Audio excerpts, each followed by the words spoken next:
très chère humanité, il n'y a pas un être aussi rusé, plus rusé que le diable.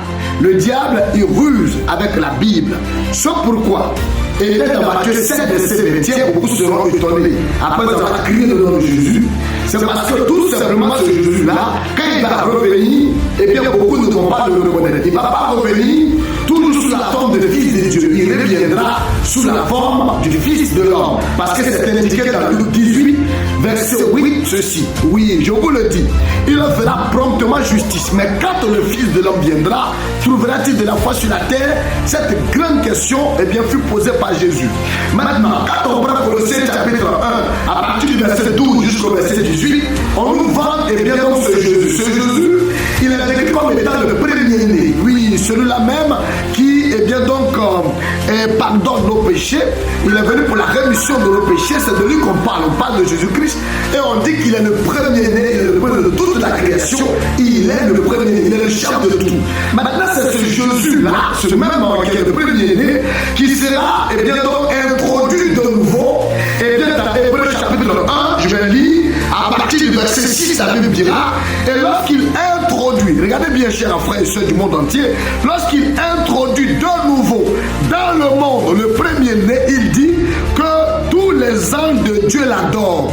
Alors donc, très cher internaute, ce premier-né-là qui est bien vanté comme étant le premier de toute la création, celui-là qui, eh bien, donc, pardonne nos péchés, tout ça qui est mort à la croix pour nous, c'est ce même Jésus-Christ-là qui revient et qui a été introduit par des quartiers, pas seulement au Congo, pas seulement en Côte d'Ivoire, pas dans les campements seulement, mais il a été introduit de nouveau dans le monde. Maintenant, quand il est introduit de nouveau dans le monde, eh bien, les prédicateurs rusés, perdus, ne pourront pas comprendre ça. Voilà pourquoi il dira dans Luc 18, verset 8, je vous le dis, qu'il fera promptement justice. Mais quand le Fils de l'homme viendra, trouvera-t-il de la foi sur la terre?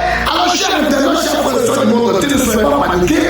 L'adoration du Fils de l'homme, eh bien, dans son nouveau temple, n'est pas donné à tout le monde. Maintenant, vous qui êtes des novices, si vous ne connaissez pas le message de William Branham, laissez-moi, eh bien, donc, citer, eh bien, une déclaration qui sera en connexion avec Hébreux 1, verset 6.